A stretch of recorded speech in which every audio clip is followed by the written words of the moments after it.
صحیح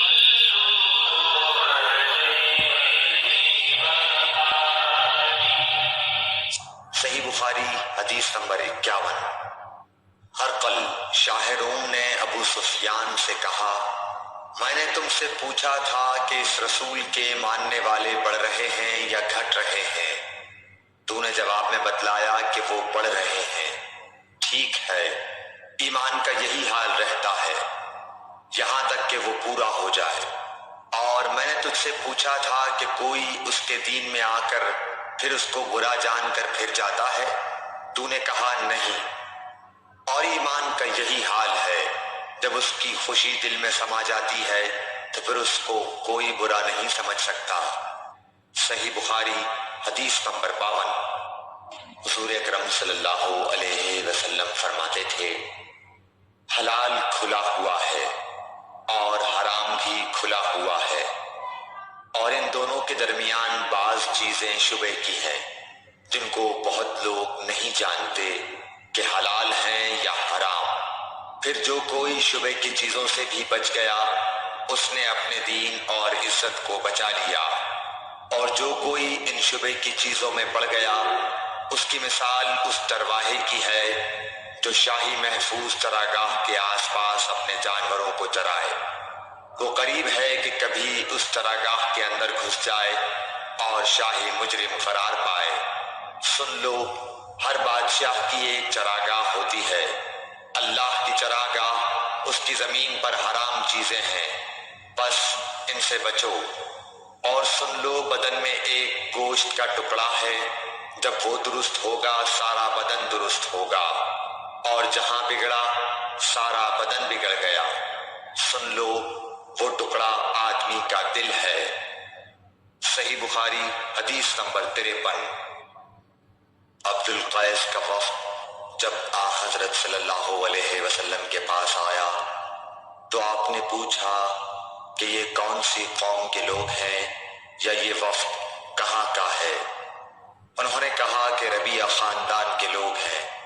آپ صلی اللہ علیہ وسلم نے فرمایا، مرحبا اس قوم کو یا اس وفد کو، نہ ذلیل ہونے والے نہ شرمندہ ہونے والے، یعنی ان کا آنا بہت خوب ہے۔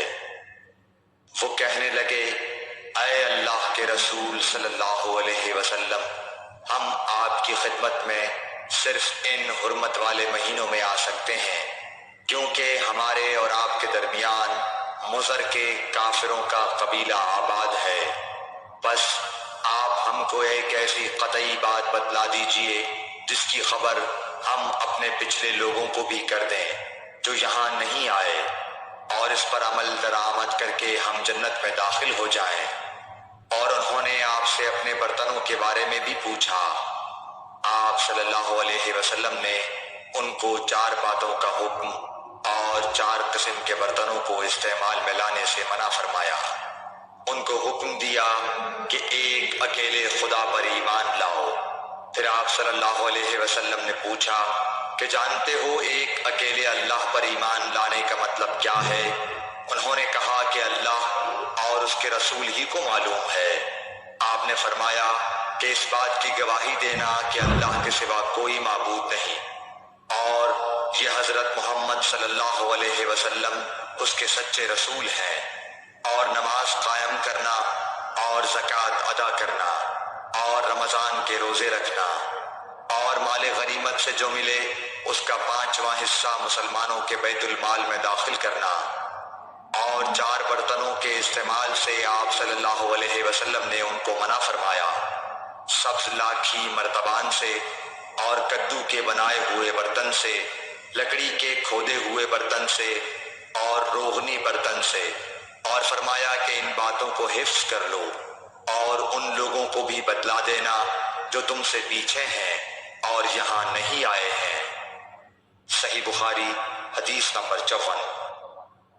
حضرت صلی اللہ علیہ وسلم نے فرمایا، عمل نیت ہی سے صحیح ہوتے ہیں، یا نیت ہی کے مطابق ان کو بدلہ ملتا ہے، اور ہر آدمی کو وہی ملے گا جو نیت کرے گا۔ بس جو کوئی اللہ اور اس کے رسول کی رضا کے لیے ہجرت کرے اور اس کی ہجرت اللہ اور اس کے رسول کی طرف ہوگی، اور جو کوئی دنیا کمانے کے لیے یا کسی عورت سے شادی کرنے کے لیے ہجرت کرے گا تو اس کی ہجرت انہی کاموں کے لیے ہوگی۔ صحیح بخاری حدیث نمبر 55۔ حضرت صلی اللہ علیہ وسلم نے فرمایا، جب آدمی ثواب کی نیت سے اپنے اہل و عیال پر خرچ کرے بس وہ بھی اس کے لیے صدقہ ہے۔ صحیح بخاری حدیث نمبر 56۔ حضرت صلی اللہ علیہ وسلم نے فرمایا، بے شک تو جو کچھ خرچ کرے اور اس سے تیری نیت اللہ کی رضا حاصل کرنی ہو تو تجھ کو اس کا ثواب ملے گا، یہاں تک کہ اس پر بھی جو تو اپنی بیوی کے منہ میں ڈالے۔ صحیح بخاری حدیث نمبر 57۔ جریر بن عبداللہ رضی اللہ تعالی عنہ نے کہا کہ حضرت صلی اللہ علیہ وسلم سے میں نے نماز قائم کرنے اور زکوٰۃ ادا کرنے اور ہر مسلمان کی خیر خواہی کرنے پر بیعت کی۔ صحیح بخاری حدیث نمبر 58۔ جس دن مغیرہ بن شعبہ حاکم کوفہ کا انتقال ہوا تو جریر بن عبداللہ رضی اللہ تعالی عنہ خطبے کے لیے کھڑے ہوئے اور اللہ کی تعریف اور خوبی بیان کی اور کہا، تم کو اکیلے اللہ کا ڈر رکھنا چاہیے، اس کا کوئی شریک نہیں، اور تحمل اور اطمینان سے رہنا چاہیے اس وقت تک کہ کوئی دوسرا حاکم تمہارے اوپر آئے، اور وہ ابھی آنے والا ہے۔ پھر فرمایا کہ اپنے مرنے والے حاکم کے لیے دعائے مغفرت کرو کیونکہ وہ مغیرہ بھی معافی کو پسند کرتا تھا۔ پھر کہا کہ اس کے بعد تم کو معلوم ہونا چاہیے کہ میں ایک دفعہ حضرت صلی اللہ علیہ وسلم کے پاس آیا اور میں نے عرض کیا کہ میں آپ سے اسلام پر بیعت کرتا ہوں۔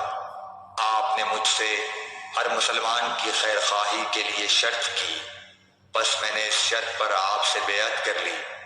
بس اس مسجد کے رب کی قسم کہ میں تمہارا خیر خواہ ہوں۔ پھر استغفار کیا اور ممبر سے اتر آئے۔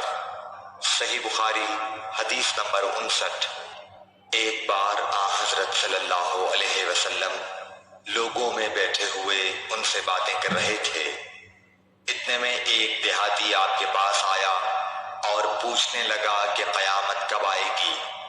آپ صلی اللہ علیہ وسلم اپنی گفتگو میں مصروف رہے۔